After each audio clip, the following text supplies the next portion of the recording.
You now have a GPT ready that is an AI native experience that your readers can interact with, but one where you are in control.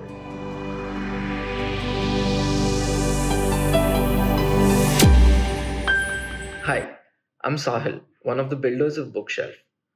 As soon as you log in, you see the option to create a new custom GPT. This screen is also your home screen. The process of setting up your bookshelf is largely made of two parts. The first is setting up the server that acts as your newsletter's brain. We start that off by describing your newsletter. Bookshelf has native support for Substack. But no matter what platform you use to publish your content, you can use Bookshelf to create AI native experiences.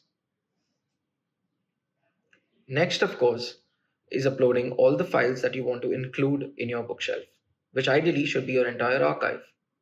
You can simply upload all the HTML files that you receive as part of Substack's native export feature.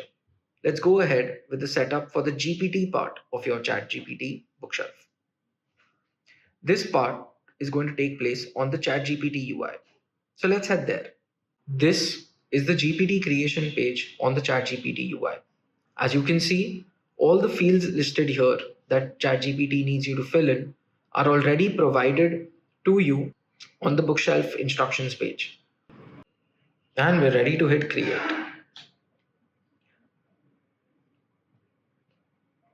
One last thing, you need to add the callback URL that ChatGPT gives you from the Edit GPT section. And you need to submit that to Bookshelf so that your readers can be authenticated whenever they use Bookshelf. And we're good to go. Your GPT is now live. This link that you see is the link to your GPT.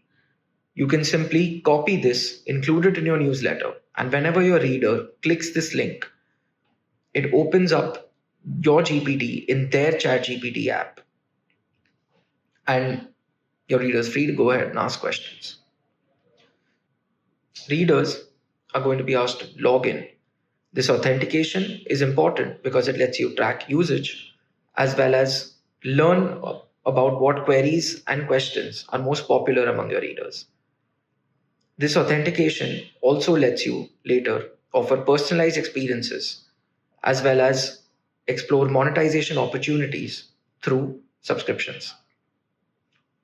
Once logged in, the user is also asked for their consent for ChatGPT to retrieve the answer from your bookshelf. ChatGPT is not going to use its own training to answer questions.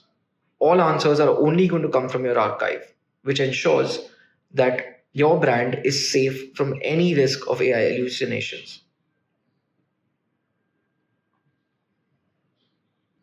And we can see the answer coming in. As you notice, at the end of the answer, you have sources, which include links to your original content that contributed to this answer. This is important because we can resurface content that is relevant to answering the user's questions, even though that content may have been written long back.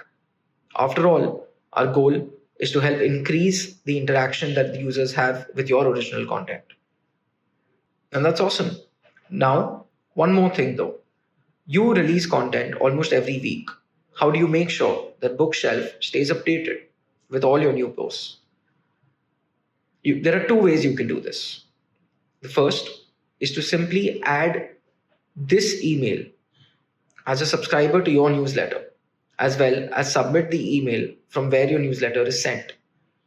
This ensures that any new post once sent out will be added to your bookshelf as soon as it hits our inbox. You can also do this manually by going to your archive page.